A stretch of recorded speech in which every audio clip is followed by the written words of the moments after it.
Moskva. Biz көп жылдар бою Орусияны дүйнөдөгү эң бай муунай түгөнбөгөн, эч качан кулабаган күчтүү мамлекет катары көрүп келдик.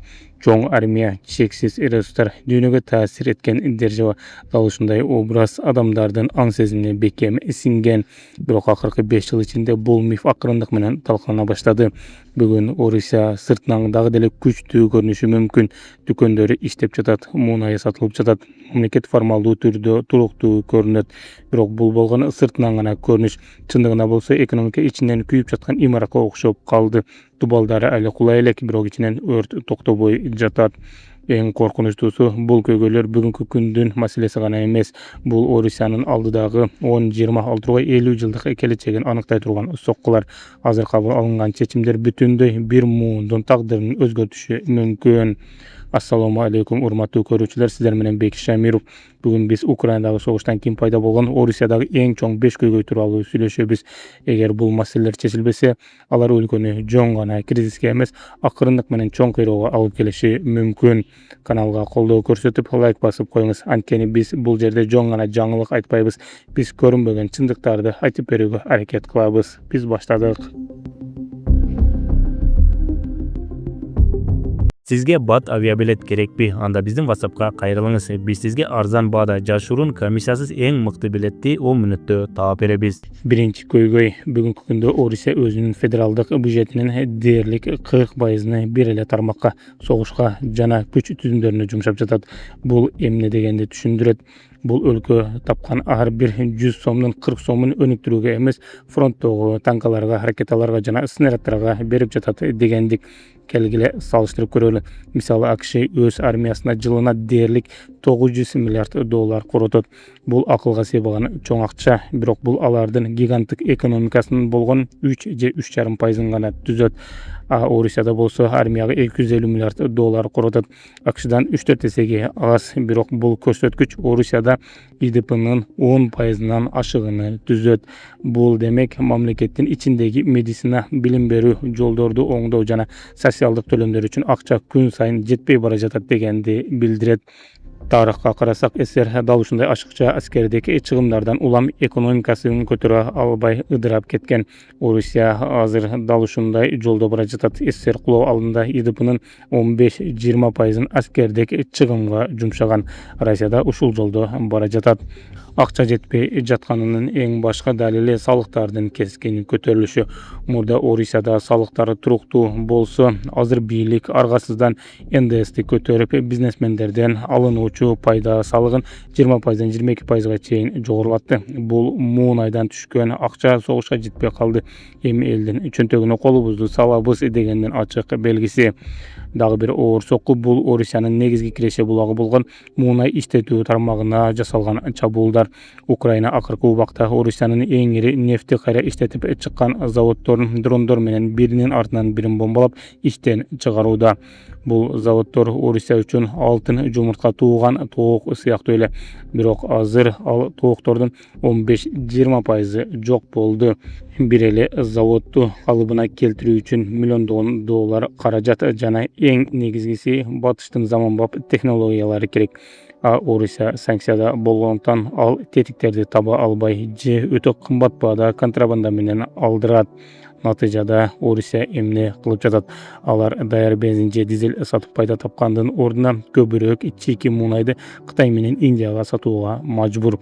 Бирок бул жерде да чоң маселе бар. Кытай менен Индия дос мамлекеттердей көрүнгөнү менен Орусиянын айласыз абалынан пайдаланып, муунайды өтө чоң арзандатуу менен сатып алышууда.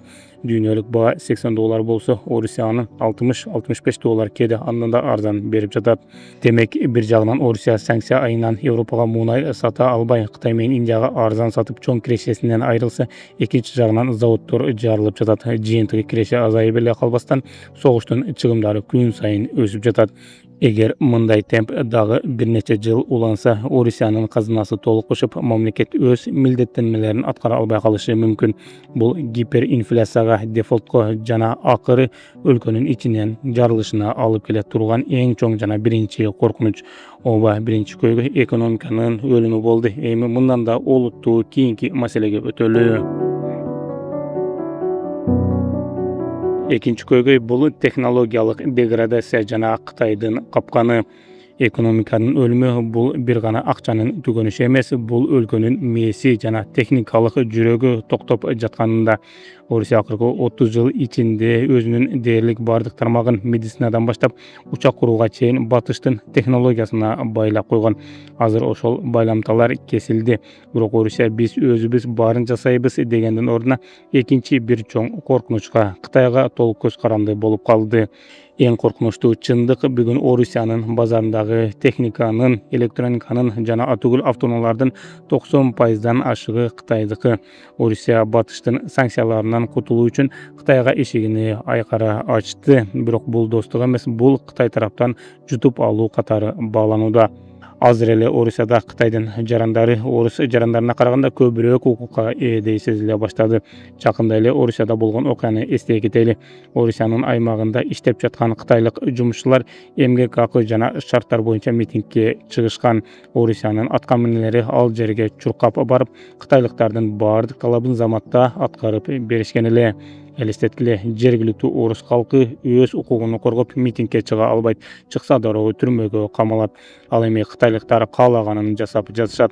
Бул эмнени билдирет? Бул Кремль өзүнүн жаңы кожоюну болгон Кытайды таарынткысы келбейт дегенди билдирет. Эгер ушундай темп менен кетсе, Орусия жакынкы келечекте мамлекет катары эмес, Кытайдын чийки зат берүүчү бир провинциясы же колониясы болуп калуу коркунучунда турат. Ошол эле учурда өлкө ичинде чыныгы технологиялык кыйроо жүрүүдө.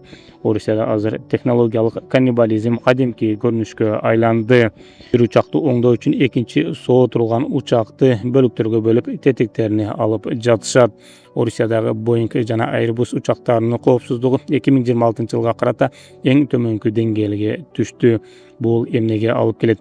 Эгерде технологиялык изоляция жана Кытайга болгон бул кулчулук дагы бир нече жылга уланса, Орусия Кытайга көз каранды болуп калат. Батыштын технологиясы иштебей, ал эми Кытайдын технологиясы өлкөнү толук көзөмөлгө алган шартта Орусия өз алдынча эч нерсе кыла албай калат. Кийинки көйгөйгө өтөлү. Оба биринчи жана экинчи көйгөй бул сырткы жана техникалык факторлор болсо, үчүнчү жана эң негизги көйгөй бул өлкөнүн ичиндеги социалдык жарылуу коркунучу. Бүгүнкү күндө Путиндин рейтинги кооптуу деңгээлге, тактап айтканда 63%га чейин түшүп кетти.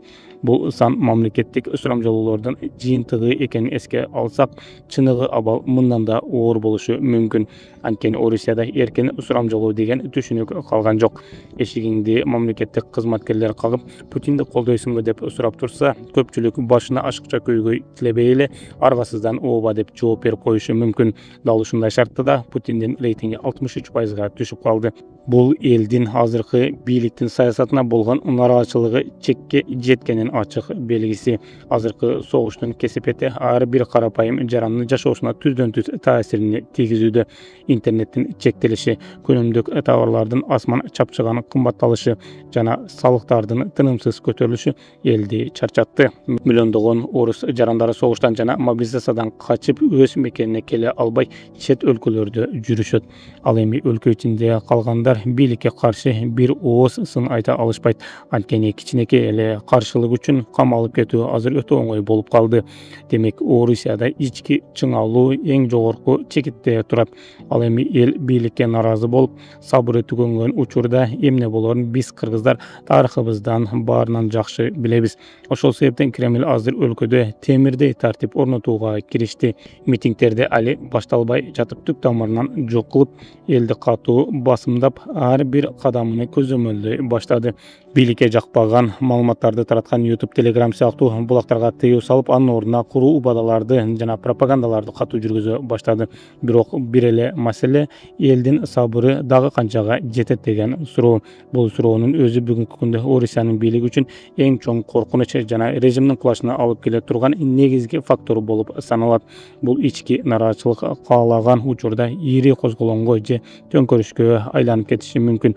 Ал эми мындай соккуга Кремлдин эскирип калган системасы туруштук бере алышы мүмкүнбү деген суроо да бар. Демек, азыркы учурда элдердин катуу нааразычылыгын, элдердин митингини көрбөй турсак деле, бул эң чоң коркунучтардын бири бойдон калууда.